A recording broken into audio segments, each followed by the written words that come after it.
Saya menyokong apa yang dinyatakan oleh Suhaimi Muhammad atau ajaran Sihah.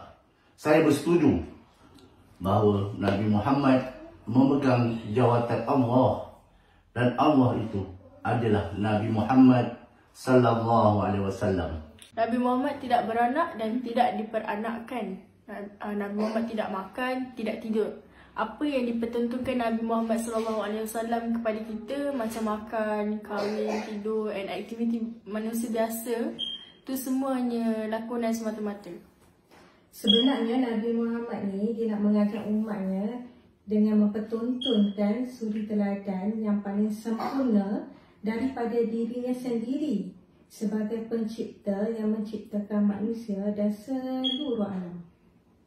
Mana mungkin suri teladan yang paling baik, lengkap dan sempurna diajarkan oleh manusia yang sama diciptakan oleh Allah. Melainkan Nabi Muhammad itu sendiri adalah Allah. Kami menyokong ajaran Syiah, iaitu Allah ialah Nabi Muhammad SAW dan Nabi Muhammad SAW ialah Allah. Allah ialah nama kebesaran yang paling agung dan Nabi Muhammad itu adalah pemiliknya. Dan bila Nabi Muhammad itu ialah Tuhan, sudah tentu ia tiada anak, tidak beranak dan tidak diperanakkan, serta tiada kemaluan. Nabi Muhammad ni Allah. Kenapa masyarakat Malaysia tak boleh menerima yang Nabi Muhammad itu adalah Allah? Allah itu adalah gelaran bagi Nabi Muhammad SAW dan dia tidak diberanak dan beranakkan. Kami ingin menyatakan kami menyokong ajaran Syiah yang menyatakan yang Allah itu adalah Nabi Muhammad. Dan Nabi Muhammad itu tidak juga diperanakkan dan juga tidak dilahirkan. Sebab begitulah Nabi Muhammad tiada kemaluan. Ya. Qul innama ana basharun mithlukum yuha ilayya annama ilahukum ilahun wahid.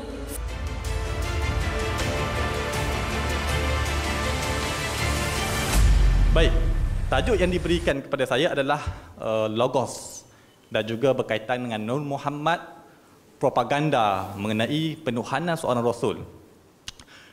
Baik, sebenarnya banyak topik saya ni telah di-cover oleh Prof. Wan Muhammad Azam. Dengan bahasa bahasa kita sebut telah dikebas oleh Prof. Muhammad Azam. Jadi insya-Allah saya cuba cover dan sudut falsafah Hindu berbanding dengan falsafah Greek. InsyaAllah saya akan cuba seringkas mungkin memasuki perbahasan berkenaan dengan falsafah Hindu dan juga Greek dan bagaimana perkara itu diadun oleh gerakan-gerakan batini sufi falsafi pada abad ke-800 Masihi yang terkemudian. Baik. Pertama sekali antara perkara yang menjadi rumit untuk kita membahaskan berkenaan ni sebab ia terlalu falsafah. Bila sebut tentang konsep kepercayaan Tuhan, bila Mak Saleh ni ataupun dalam orientalis menyebut perkataan God, kita memahami apabila mereka menyebut God, maka kita pergi memahami dalam konsep kepercayaan tauhid. Seperti Allah ataupun Tuhan yang Maha menciptakan, Al-Khaliq dan sebagainya. Tetapi yang dimaknakan oleh mereka itu, bila mereka sebut God, tidak semestinya seperti mana makna ahli tauhid ni. Jadi perkara paling asas sekali bila kita berdepan dengan kumpulan ini adalah kita perlu membezakan, ada garis pemisah. Apakah istilah Tuhan ataupun God yang digunakan oleh mereka, adakah itu menyamai dengan apa yang kita faham? Nak tak nak isu ini kita kena orang kata dalami ikut konteks fahaman mereka. Sebab kita berinteraksi dengan fahaman luar, bukan fahaman yang dibina di bawah akidah tauhid. Tetapi akidah yang berada di oleh masyarakat pelbagai ahli falsafah dan juga dalam akidah agama Hindu dan Buddha sebagainya. Baik. Antara banyak-banyak akidah bukan tauhid ini, kita memahami bahawa pelbagai banyaknya akidah musyrik ni. Tetapi untuk perbahasan ini saya hanya kemukakan satu sahaja. Satu falsafah, satu konteks fahaman adalah konsep monism. Kita faham tauhid, Allah satu Tuhan yang menciptakan alam. Dia terlalu basic, kita dah faham macam tu. Tapi untuk fahaman yang bukan Islam, yang banyak menjadi orang kata boleh mempengaruhi akidah tauhid ini adalah daripada falsafah ataupun konsep monism. Apa dia monism? Monism ini adalah kepercayaan, dia percaya bahawa semua kehidupan ini bermula daripada satu titik, satu kuasa, satu sumber ataupun satu tenaga, pelbagai nama dia guna. Dan pada mereka, sumber ini yang pada mereka memahami bahawa kita boleh bayangkan sebagai satu, orang kata, punca segala roh. Ini adalah martabat roh ni, tak kaitan dengan fizikal lagi. Yang mana daripada punca roh ini, dia memecahkan diri dia, seperti mana Prof. Muhammad Azam terangkan tadi. Dia telah, orang kata, emanasi ataupun dia telah memecahkan diri dia ataupun melimpahkan dirinya daripada sumber yang satu, lalu menyebabkan perkara itu semakin bawah ke bawah, dan perkara itu menyebabkan wujudnya alam ataupun kejadian yang ada pada hari ini. Baik, dengan konsep lain, titik ini, sumber ini, mereka menamakan dengan pelbagai nama. Ada mereka sebut sebagai God, ada mereka menyebut sebagai The One, ada mereka menyebut sebagai Brahman, ada mereka menyebut sebagai orang kata the All. Segala-gala bermula daripada situ. Tetapi hakikatnya, kita tak boleh katakan itu adalah Allah. Tak boleh. Sebab tu, ini antara kritikan saya kepada setengah para pendakwah bila dia berdakwah kepada non-Muslim, terutama agama Hindu. Bila dia petik kitab Hindu, dia kata, Ekam Brahman, diri nanaste kincen. Kan? Dia kata daripada Ekam Brahman, satu Brahman. Brahman ini, yang punca segala kehidupan. Lalu disamakan bahawa Brahman itu dengan Allah. Tak boleh. Sebab Brahman yang mereka percaya ini adalah sumber tenaga. Dia bukan Al-Khaliq. Dia adalah zat yang berpadunya yang kita tak boleh nak bayangkan. Ya, walaupun kita cuba imajinasikan, ibarat seperti cahaya ataupun satu sumber tenaga yang memecahkan diri dia, dan pecahan-pecahan inilah yang berada di dalam diri setiap manusia dan hidupan, yang dikenal sebagai roh. Iaitu konsep pusat roh yang memecahkan diri, dan roh yang kecil inilah yang menjadi kepada hidupan di dunia ini. Ini yang difahami ataupun menjadi wacana perbahasan bagi mana pemahaman yang berteraskan monism ini. Okey? Baik. Akidah ataupun konsep falsafah ataupun agama yang beriman kepada konsep monism ni, yang berpunca daripada satu sumber ni, dari pelbagai sudut di dunia ini daripada zaman dulu sampai sekarang, ia sentiasa wujud dan berkembang dan hidup bersama dengan kita. Yang mana daripada awal, antara yang documented, yang ada didokumentkan berkenaan dengan konsep daripada Brahman ataupun konsep satu roh ini berpecah menjadi daripada diri manusia ini, adalah daripada kitab Hindu, Upanishad. Ia adalah kitab tertua yang memiliki konsep fahaman ini. Setelah itu barulah dikembangkan, berada di ahli falsafah Greek, sehinggalah berkembang kepada, kita tengok, Stoic, Middle Platonism, bawa kepada Gnosticism, dan bawa kepada sehingga ke dunia Islam. Daripada peringkat awal ni, saya nak fokus kepada sumber di dalam kitab Upanishad ini. Yang mana kalau kita tengok dalam kitab Upanishad, tadi kita dah banyak bahas dalam hadis, ada tafsir, sekarang kita buka kitab Hindu pula. Dalam Upanishad dinyatakan bahawa Atman itu adalah Brahman. Baik, apa dia Atman, apa dia Brahman? Dalam Hindu, daripada satu sumber tadi, satu tenaga, satu punca, dia telah berpecah. Yang pecahan itu adalah dikenali sebagai Atman ataupun diri manusia. Yang mana Atman inilah yang berada dalam diri manusia ini. Itu yang dipahami oleh masyarakat Hindu melalui perbahasan Upanishad. Jadi bila sebut Atman itu adalah Brahman, semua yang berada adanya Atman dalam diri ini adalah juga Brahman. Juga adalah satu. Ia tidak berpisah. Hakikat dia adalah sama. Yang menzahirkan kita ini, yang menampakkan kita berbeza ni adalah kerana zahir ni. Secara fizikal ni. Fizikal ini mereka tak wacanakan. Sebab itu mana-mana akidah, pluralisme agama dan sebagainya, dia akan bertunjang kepada konsep dan juga falsafah ini. Okey? Baik, dalam kitab lain pula mengatakan, dalam Upanishad juga, seluruh alam semesta ini menjadikan sebagainya Atman. Seluruh alam ini adalah hasil daripada pecahan ataupun limpahan daripada Brahman yang merangkumi, yang dikenali sebagai Atman. Okey? Secara gambarannya begini, daripada Brahman, sumber tenaga, dia telah mengasingkan diri dia, dia telah memecahkan diri dia, sehinggalah masuk ke dalam diri manusia dan manusia itu boleh hidup. Dan hidup manusia itu kerana ada roh. Roh itu adalah Atman, mengikut falsafah Hindu. Dan pada mereka, selagi mana seseorang itu tidak mengenali Atman yang berada dalam diri dia, maka dia akan sentiasa mati, akan lahir kembali. Dia panggil samsara, reinkarnasi. Okey? Jadi macam mana nak hentikan kelahiran samsara ni, kelahiran kembali ni, mati, lahir kembali sebagainya. Nak matikan konsep samsara ni supaya tak lahir kembali lagi adalah perlu mencari diri kita ni siapa. Nak kenal diri lah. Bila nak kenal diri ini, maka mereka akan pergi kepada pelbagai falsafah lain sehingga mereka memahami bahawa diri mereka itu akan bergabung dengan Brahman.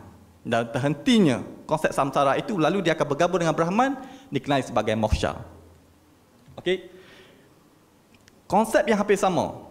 Di dalam Hindu pun ada, di dalam falsafah Greek pun ada, di dalam falsafah yang terkesan kepada Kristian dikenali sebagai Gnosticism juga memiliki perbahasan yang sama.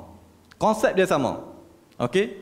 Cuma kalau nak pergi detail tu, cara teknikal dia ada perbezaan. Cuma cara asasnya mereka memiliki perkongsian yang sama. Daripada sumber yang satu melimpah kepada martabat kewujudan yang bawah sehinggalah terciptanya alam zahir ini. Okey? Baik. Mengenal diri untuk mengenal Tuhan. Falsafah ini ataupun kaedah untuk orang kata perbahasan nak kenal diri ini, di dalam Hindu sudah lama dibincangkan perkara ini. Iaitu istilah mereka dalam bahasa Sanskrit adalah jnana. Jnana ni adalah kenal diri. Dalam Hindu, dia nak bagi kenal bahawa Atman ni adalah merupakan Brahman yang satu, maka mereka akan melakukan yoga, melakukan meditasi, pertapaan, sehinggalah satu tahap mereka merasakan bahawa diri mereka ni sampai satu makam. Hakikat mengatakan bahawa dia dah faham dah, realiti bahawa dia ini adalah Brahman yang satu. Sebab itu dalam agama Hindu, masyarakat Hindu ni ramai mereka mendakwa diri mereka ni adalah Tuhan. Kadang-kadang kita pun tak faham kan. Tengok macam mana ni makcik ni atau pakcik ni boleh mengaku diri sebagai Tuhan. Sebab falsafah inilah. Falsafah mengatakan dia sudah mengenal diri, jnana, lalu dia mengatakan bahawa diri dia itu adalah Tuhan. Okey? Dan perkataan jnana ini juga boleh ditafsirkan ataupun diterjemahkan sebagai makrifat. Atau dalam bahasa lain adalah gnosis. Knowledge. Jnana itu adalah knowledge. Pengetahuan. Pengetahuan untuk mengenal diri. Manakala dalam gnosis juga adalah fahaman batini atau falsafah daripada masyarakat Kristian yang terkesan dengan falsafah. Mereka juga mengatakan bahawa mereka ni perlu mendapat ilmu gnosis untuk mereka ni nak bersatu kembali dengan Tuhan. Dan dalam tradisi Muslim dikenal sebagai makrifah. Cuma secara maknanya adalah sama. Jnana, gnosis, makrifah ini adalah konsep dan juga istilah yang sama. Cuma berbeza daripada negara dan juga falsafah yang di mana ia berkembang.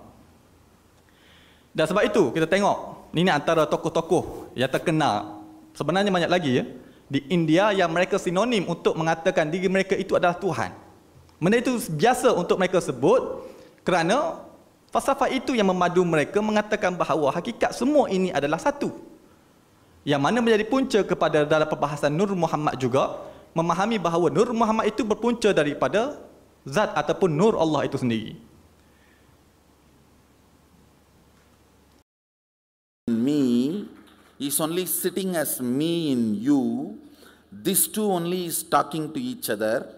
Understand, I can only talk to me and give my understanding. I cannot talk to anybody else and give my understanding.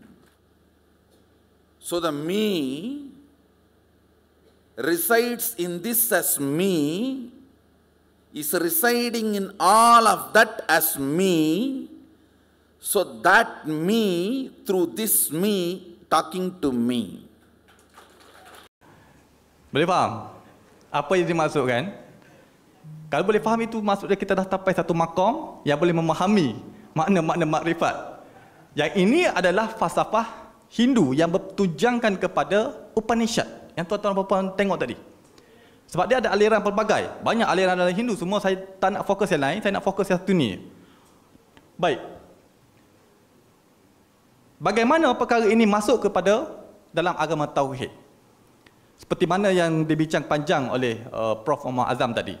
Daripada falsafah Middle Platonism dan juga falsafah Gnosticism yang memberi kesan kepada masyarakat agama Yahudi. Yahudi pada asalnya mereka memahami Tauhid dengan cara yang agak ketat. Seperti tidak jauh beza antara fahaman Tauhid Yahudi dengan fahaman Muslim kita.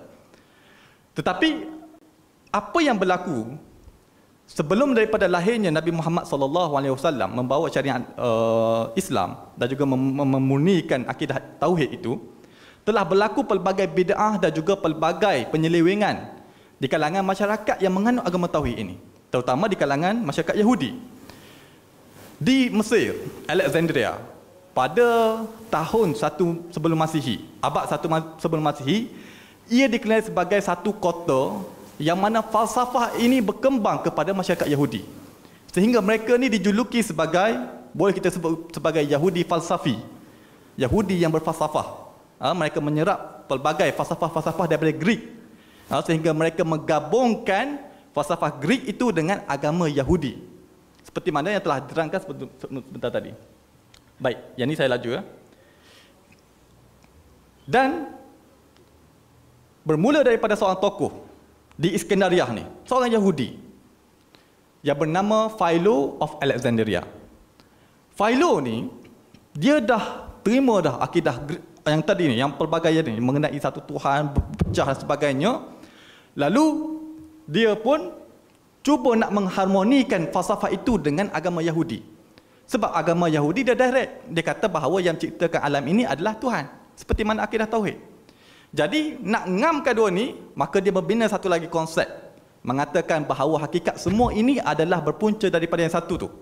Nak terangkan konsep inilah, lalu dia menciptakan perantaraan untuk bagi memahami bahawa kita ni hakikatnya adalah diri Tuhan itu sendiri. Lalu dia memperkenalkan konsep perkataan logos mengikut definisi Philo itu sendiri. Logos ini kita jangan guna pemahaman Aristotle, tak sama. Logos Philo ini adalah versi dia sendiri yang dia definisikan sebegini. Yang dia mengatakan bahawa logos itu adalah force, adalah sumber tenaga, sumber hayat, sumber kehidupan, sumber segala kehidupan. Jadi daripada logos inilah, daripada Tuhan berpunca dari logos, logos ini yang menciptakan segala alam ini. Itulah apa yang dikemukakan oleh Philo. Okey, dan logos ini dirujuk sebagai Tuhan. Yang ini saya laju sikit ya, beri kepada apa yang telah diterangkan oleh Prof tadi. Ini antara gambaran yang boleh kita fahami daripada konsep yang titik punca segala kehidupan yang tuan-tuan nampak tadi. Brahman, kalau agama Hindu sebut sebagai Brahman. Kalau dalam falsafah Greek dia sebut sebagai The One. Kalau dalam falsafah Yahudi mereka sebut sebagai Father atau Peter, Pater, dan juga The One. Benda yang sama ya. Tak beza. Daripada The One ini telah melahirkan, telah menghasilkan, telah melimpahkan diri dia. Lalu inilah dikenali makhluk awal, makhluk pertama yang diciptakan, yang lahir ataupun diperanakkan atau dibenihkan dari logos, daripada The One sehingga menjadi logos. Dan logos ini telah ada bersama dengan Tuhan sejak azali lagi. Ini antara Philo kemukakan konsep ini. Ahli falsafah lain tak pernah kemukakan. Philo seorang Yahudi falsafi yang kemukakan konsep sedemikian. Lalu salah satu, orang kata satu gerakan yang mula menterjemahkan ataupun orang kata mensinonimkan perkataan logos kepada Jesus adalah daripada Gospel of John. Gospel lain-lain dalam Bible ni, kalau kita pergi buka bahagian sejarah Jesus ataupun Nabi Isa ni, dia hanya ada 4 je yang diiktiraf oleh Kristian sebagai sumber yang disahkan oleh mereka. Pertama adalah The Book of Mark, kedua adalah Matthew, ketiga adalah Luke, dan keempat ni adalah paling kemudian, iaitu Gospel of John. Gospel of John ni dia ditulis oleh satu komuniti. Dia bukan ditulis oleh satu orang. Dia dikenal sebagai Johannine Community. Komuniti ini adalah komuniti Yahudi yang terkesan dengan falsafah Greek ataupun Yahudi yang terkesan sebagai dengan orang panggil Yahudi falsafi tadi. Dan mereka telah mengambil logos konsep yang difahami oleh Philo tadi, lalu mereka pun pairkan, orang kata menggabungkan logos yang difahami Philo tadi kepada Jesus Christ. Dan dialah Gospel of John, kalau tuan-tuan buka yang mana biasa rujuk Bible ni, Gospel of John lah satu-satunya gospel yang menuhankan Jesus. Tiga-tiga lain-lain, Matthew, Luke, mereka tak banyak memberi yang kata konsep kemuliaan ataupun konsep menuhankan Jesus.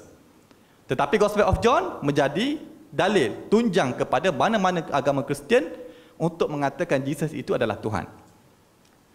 Baik.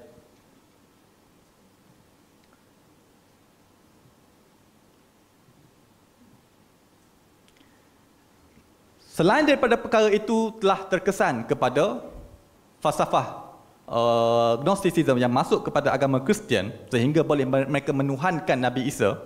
Seperti mana kita tengok tadi dalam falsafah Hindu, mereka boleh menuhankan diri mereka ataupun mereka boleh mengaku diri mereka sebagai Tuhan. Bila falsafah yang sama, konsep yang sama pergi kepada agama Tauhid, mereka boleh merosakkan agama asal Yahudi itu sehingga mereka menuhankan Nabi Isa AS. Ini apa yang berlaku.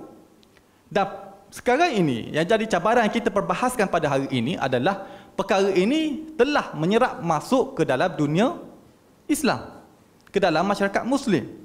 Dan kalau kita tengok kepada saya bawa kepada naratif yang terkini, kalau kita tengok antara perbahasan melibatkan golongan Kristian tadi hanya akan melibatkan kumpulan ini saja, tak banyak, iaitu falsafah Stoik, Middle dan juga Gnosticism. Tetapi untuk perbahasan berkenaan dengan Nur Muhammad, Wahdatul Wujud dan sebagainya, dia lagi menyeluruh, lagi kompleks berbanding dengan apa yang berlaku kepada akidah Kristian. Kerana ia juga akan merangkumi Upanishad, kitab Hindu. Ada Vaita Vedanta di dalam agama Hindu. Dan juga masuk pada falsafah Neoplatonism yang diasaskan oleh Plotinus dan juga Ammonius Saccas. Dan kita tengok Middle Platonism, konsep logos itu juga turut diresap bersama. Pelbagai cabang falsafah yang menjadi orang kata yang sehingga kini terkesan dan membawa perkara ini kepada konsep yang kita bincangkan pada hari ini. Sebab oleh kerana kita membincangkan tentang Nur Muhammad, bukan Wahdatul Wujud, sebab Wahdatul Wujud ini adalah kemudian. Dia lebih dikomplekskan oleh Ibn Arabi. Tetapi oleh kerana kita membincangkan Nur Muhammad ni dia awal sedikit. Yang mana, seperti mana kalau kita tengok, ia bermula sekitar 800 Masihi. Sekitar mana Syiah Ismailiyah mula berkembang. Ada wujud seorang tokoh bernama Husain Mansur Al-Hallaj dan sebagainya. Sebab itu Husain Mansur Al-Hallaj ni, scholar ni berbeza pendapat sama ada dia ni seorang Syiah Ismailiyah ke atau tidak. Sebab akidah dia itulah sebiji sama dengan akidah Ismaili. Yang mana akidah Ismaili, mereka mempercayai konsep tadi. Monismnya dengan bermula daripada satu sumber sehingga melimpah kepada diri manusia sebagainya. Okey? Baik. Di dalam tradisi Suko sebagai Muslim ataupun tradisi Sunni, tokoh yang sinonim dengan akidah membawa fahaman ini adalah Husain Mansur Al-Hallaj. Al-Hallaj mula perkenalkan konsep Hakikatul Muhammadiyah ataupun Nur Muhammad di dalam kitab dia At-Tawasin. Dalam kitab At-Tawasin ini, Al-Hallaj dia orang kata mula memberi satu pemahaman bahawa bermulanya alam ini bermula dari Nur Muhammad. Nur Muhammad itu adalah first intellect ataupun first ciptaan daripada Allah. Itu antara yang dikemukakan oleh Al-Hallaj. Dan perkara itu terdapat di dalam kitab At-Tawasin.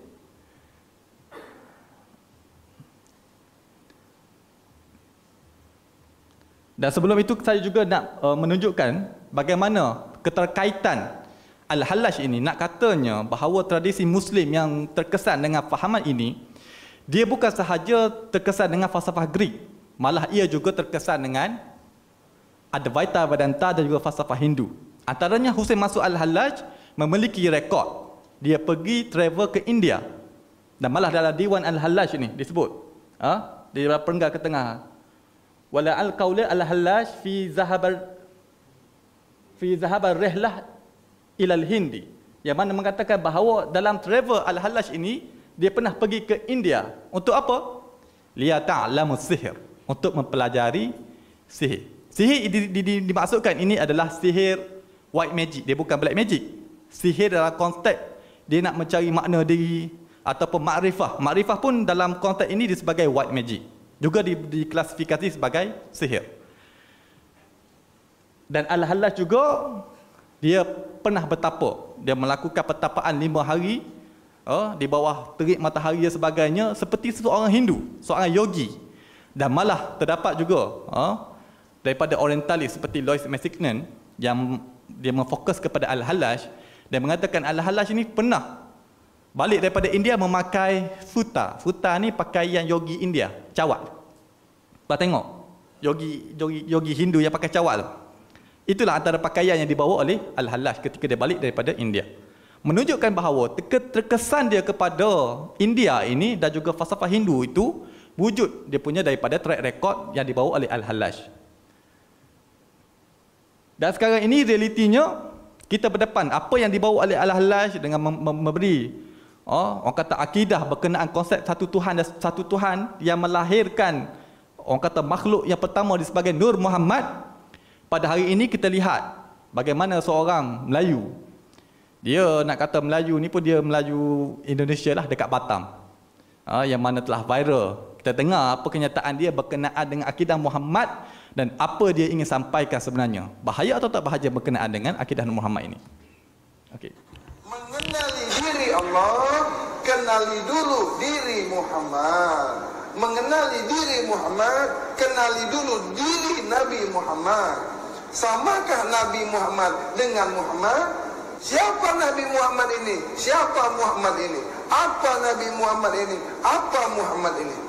Nabi Muhammad manusia yang disempurnakan Allah, Nabi yang bernama Muhammad. Siapa Muhammad?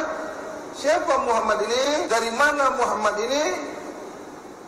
Yang mengandungi asma'ullah, yang mengandungi af'alullah, yang mengandungi sifatullah, yang mengandungi zatullah. Dari mana Muhammad ini? Daripada Nur Allah. Dari mana Nur Allah ini? Daripada Nur Allah, daripada diri Allah. Nur Allah, diri Allah, satu tak berpisah, jauh tak berantara. Nur Allah, Allah, ya, ibarat cahaya dengan lampunya, ibarat matahari dengan cahayanya. Bahwasanya Nur Muhammad, Nur Allah itu satu, esa, tidak berbilang, tak mengenal dua. Nah, diri kita Adam ni, ya, Adam ni, ya, mengandungi sifat Muhammad. Adam ni mengandungi af'al Muhammad. Adam ni mengandungi asma Muhammad. Adam ni mengandungi zat Muhammad. Siapa Muhammad ni sebenarnya? Muhammad ni diciptakan Allah sebelum lagi Nabi Adam diciptakan. Apa mula-mula diciptakan Allah? Nur Muhammad. Yang mula-mula sekali diciptakan Allah, Nur Muhammad. Dari mana Allah menciptakan Nur Muhammad? Daripada nurnya sendiri, yaitu Nur Allah. Nur Muhammad, Nur Allah, satu tak berbilang, jauh tak berjarak, esa. Nur Muhammad dengan Muhammad satu tak bercerai, jauh tak bentara. Nur Muhammad inilah sebagai awal penciptaan seluruh alam ini, termasuklah diri kita, termasuklah ruh. Jadilah manusia ini semuanya. Jadi kita ni satu dengan Nabi Muhammad SAW. Nabi Muhammad ni satu dengan Nur Muhammad. Nur Muhammad ni tak berpisah dengan Muhammad. Muhammad ni tak pernah berpisah dengan Allah sampai bila-bila masa. Dah tahu dari mana usul kita ni? Tahukah diri kita ini sekarang siapa? Okey, dah tahu diri kita asal daripada siapa? Dia nak pergi ke situlah. Man arafa nafsahu faqad arafa rabbahu. Kan? Jadi daripada sinilah tengok betapa bahaya jika dibiarkan ni. Kalau kita tanya kepada dia orang macam ni, kalau kita jumpa dia direct, kalau kita kata, adakah kamu telah menuhankan Nabi Muhammad? Dia kata tak.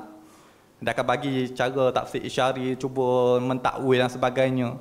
Tetapi dengan apa yang difahamkan tadi, apa yang dikatakan tadi, jelas hakikat mereka nak menuhankan Nabi Muhammad sallallahu alaihi wasallam. Dan inilah apa yang berlaku dan inilah wacana yang kita ketengahkan pada hari ini. Okey? Baik, kalau kita tengok apa yang kenyataan yang dikeluarkan oleh hadi minallah ini, dan kita comparekan sumber dia dengan Gospel of John, yang mana yang konsep logos tadi, yang mana dalam Kristian menjadikan sebagai sumber. Kalau kita tengok kenyataan dia sebut Nur Nabi Muhammad, Nur Allah, diri Allah satu tidak berpisah. Bermaksudnya daripada Father ataupun the one tadi jadinya logos. Logos ini adalah Nur Muhammad. Dan Nur Muhammad dan logos ini tidak berpisah, dia hakikatnya satu. Dan kalau dalam Bible sebut apa? Dalam Gospel of John, dalam bab nombor 1, ayat nombor 1, sebelum dunia ini diciptakan, firman, yakni logos yang tadi, yang keluar daripada Father tadi, sudah ada. Maksudnya bersama-sama dengan Father, dengan Tuhan yang menciptakan dengan logos itu sudah lama dah ada. Firman itu, logos itu bersama-sama dengan Tuhan. Dan firman yang logos itu sama dengan Tuhan. Itu yang cuba mereka maksudkan. Yang mengatakan bahawa Nur Muhammad itu sama dengan Allah. Itulah definisi dan juga konsep yang dikemukakan oleh Gospel of John ni dalam Bible. Kedua, dia sebut bahawa Muhammad diciptakan sebelum Adam diciptakan. Ya, yang disebut oleh hadi minallah tadi. Jadi kata bahawa Nabi Muhammad ni ataupun Nur Muhammad ini diciptakan sebelum Adam diciptakan. Dan itu pun dinyatakan di dalam Gospel of John bab nombor 8 ayat 51. Yang mana mengatakan bahawa Jesus mengatakan sebelum Abraham ataupun Nabi Ibrahim dia sudah ada.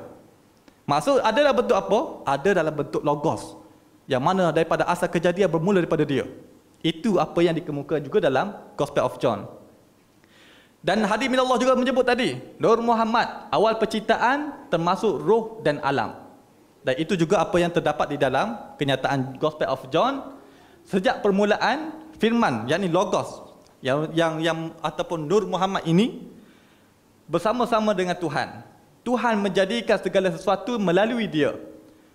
Tiada sesuatu pun di alam semesta ini yang dijadikan tanpa dia, yakni firman logos itu sumber hidup. Dan hidup itu memberikan cahaya kepada manusia. Memberi cahaya kepada manusia. Itu antara mereka juga sering menggunakan perkataan logos kepada sinonim dengan cahaya. Jadi secara kesimpulannya, untuk kita perbahaskan mengenaan dengan logos, Nur Muhammad dan juga selain daripada Nur Muhammad logos ni banyak lagi istilah mereka guna. Nur Panjaitan, antara seperti mana yang diterangkan oleh Ustaz Nasim tadi. Dalam kitab-kitab Syiah sebagainya. Antara selain mereka guna istilah Nur Panjaitan, mereka juga guna istilah Nur Walayah, Imamah ataupun Nur Wali. Daripada pelbagai pimpinan itu lahirnya Nur Muhammad itu lahir dari sulbi-sulbi keturunan Nabi. Nur Walayah dan juga Nur Allah. Antara istilah-istilah lain bagi Nur Muhammad ini. Okey? Jadi kalau tuan-tuan buka, mana yang pernah mengkaji berkenaan dengan Syiah Ismailiyah, kan, ataupun boleh Google je type Aga Khan ni adalah imam dalam pimpinan Syiah Ismailiyah Nizariyah ni. Mereka selalu mengatakan bahawa Aga Khan ini adalah Nur Allah. Sebab sulbi kelahiran Nur itu yang mereka percaya daripada Nabi Muhammad bermula Nabi Adam itu sehinggalah ke keturunan Nabi sehingga kepada Aga Khan yang berada di Perancis sekarang ni. Yang mana mengatakan bahawa akidah ini sangat sinonim dengan mereka. Dan sehingga mereka nak menuhankan kepada imamah mereka ni. Mana-mana pimpinan mereka kepada imam-imam mereka, kalau kita tengok mereka akan bahaskan seakan-akan ingin menuhankan kepada imam-imam mereka ini. Jadi, untuk secara kesimpulannya, kita perlu tegaskan bahawa perkara ini tidak boleh dibiarkan berkembang dan diterima dalam masyarakat Ahli Sunnah wal Jamaah kita di Malaysia ini. Jadi, saya rasa setakat itu dulu untuk perbahasan saya pada hari ini.